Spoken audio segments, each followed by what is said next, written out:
No, no. Yo, assalamualaikum warahmatullahi wabarakatuh. Selamat datang dan terima kasih yang sudah mampir di channel ini ya. Di video kali ini kita akan membacakan sebuah berita ya, dan akan tetap membacakan beberapa komentar netizen tentang sebuah berita ya, yaitu beritanya tentang Undang-Undang Perlindungan Data Pribadi resmi disahkan DPRD 20 bulan 9.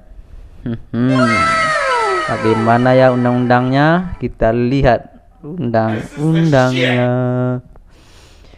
Undang-undang ini berisi 16 bab dan 76 pasal dengan 4 unsur penting. Pemilik data, pengguna data, aliran data, keamanan data.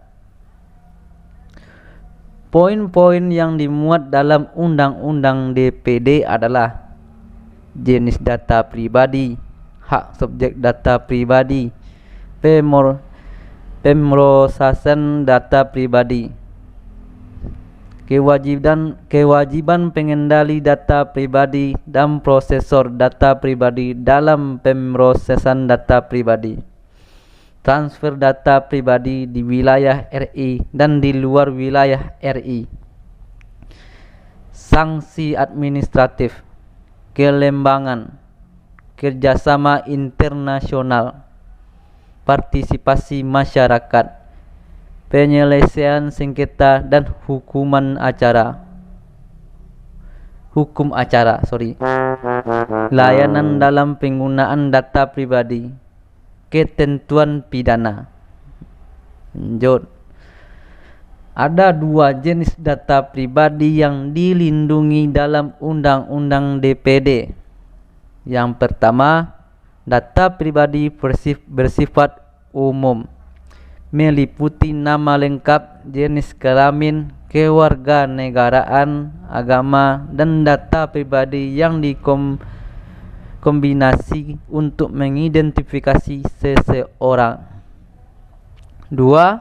Data pribadi bersifat spesifik, meliputi data dan informasi kesehatan, data biometrik, data genetik, pandangan politik, catatan kejahatan, data anak, data keuangan pribadi, kehidupan seksual, dan data lainnya sesuai dengan ketentuan peraturan perundang-undangan.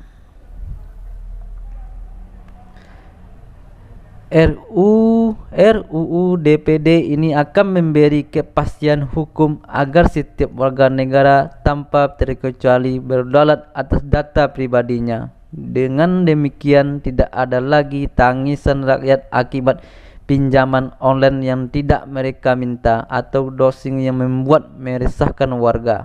Wah, kata Puan Maharani, Ketua DPRD RI. Namun ada beberapa pasal yang jadi sorotan karena berpotensi mengancam kerja jurnalistik saat meliputi sengketa pelanggaran data pribadi dan meliputi catatan kejahatan seseorang, terutama pejabat publik, dan ancaman kriminalisasi masyarakat. LBH Press Aji dan ICW mendesak pemerintah dan DPR untuk mengeluarkan pasal-pasal yang bertentangan dengan semangat keterbukaan informasi publik, seperti pasal 4 ayat 2 huruf D, pasal 15 ayat 1, pasal 64 ayat 4, pasal 65 ayat 2, dan pasal 67 ayat 2 RUU DPD. Pemerintah dan DPR untuk membuka partisipasi masyarakat secara bermakna dalam penyusunan setiap pembahasan RUU DPD. Jadi dari berita tadi, dari informasi tadi, bagaimana komentar-komentar netizen. Yuk kita lihat komentar netizennya. Oh, hi. Wait a minute.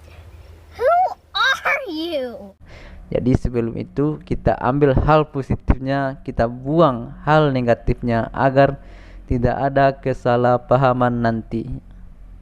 Yuk, capcus kita lihat komentarnya. It's only game. Di komentar pertama, lebih mengerikan DPRD Bjoka. Hai. Itu slide kelima ada penampakan ya. Hey! Udah kesabar baru disahkan. Apanya yang dilindungi, Pak? Kapan dibahas? Udah tiba-tiba diresmikan aja. Tumben cepat. Hihihi. Gak ada angin, gak ada hujan. Tiba-tiba ngesahin undang-undang. Hal yang paling buruk dari berita ini adalah munculnya gambar di slide kelima, seolah membuktikan kalau aturan dibuat dengan tidak bermutu. Memang undang-undang diciptakan untuk melindungi para pembuat agar suatu saat jika mereka terkena kasus bisa untuk melindungi dirinya sendiri. Hapuskan fotokopi KTP, gak guna. Ada aja yang selipan yang menguntungkan BPRP, oknum bukan menguntungkan masyarakat luas. Perlindungan data pribadi yang kayak bagaimana orang berobat dan ngurus yang berbau birokrasi aja masih pakai fotokopi KTP. Ada udang di balik batu. Oh, ternyata gini ya akhir drama dari isu Bjorka supaya sah. Yang pasti sih KTP tuh gak guna. Judulnya elektronik, cara kerjanya tetap manual. Lumayan dana cair lagi. Bodoh amat lah.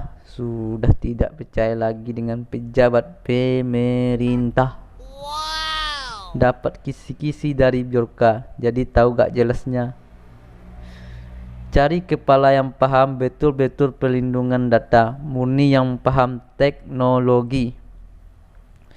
Yuk kita lihat detailnya. Jika kegiatan profiling pejabat menjadi suatu hal ilegal, patut dipertanyakan. Slide terakhirnya bikin infill. Setelah data dihack baru dibuat. Oh, ini tujuan akhir dramanya. Ini bahaya loh buat pelamar pekerjaan. Pasti semuanya menggunakan data asli atau dokumen asli, tidak fotokopian lagi. Yang saya heran, KTP udah elektrik, kenapa sih masih aja harus difotokopi untuk syarat ini itu? Heman saya dengan aturan ini, proyek sukses lagi ya. Kalau yang gini mah gercep ya, langsung sah. Soal ya pada takut kebongkar identitas ya. Setidaknya ya para pejabat seman keluarga rakyat mah mau disahkan. Asu gak ngaruh rakyat kecil mah. Apa yang ditakutkan dari hacker? Dibalik disahkan ya UU tidak ada kepentingan bank, bagi kepentingan bank merek-merek.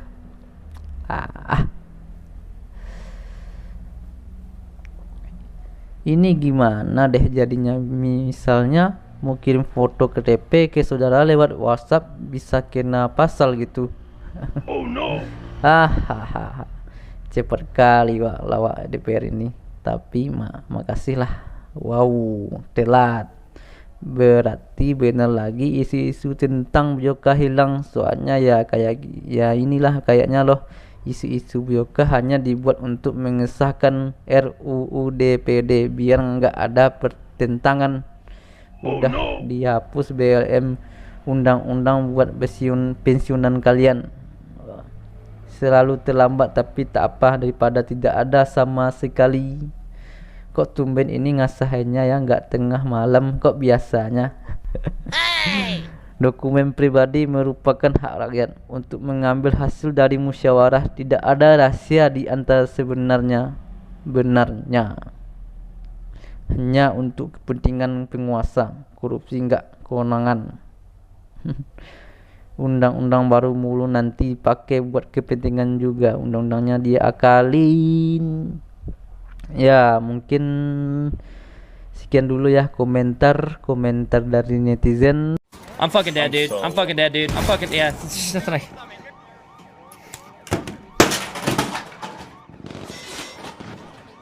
Getting offline, guys. Later. Soal berita tadi. Jadi dari komentar itu kita ambil hal positifnya, kita buang hal negatifnya agar tidak ada kesalahpahaman nantinya. Mungkin sekian dulu, sampai bertemu lagi di video selanjutnya. Terima kasih yang sudah mampir ya. Sampai jumpa lagi di video selanjutnya.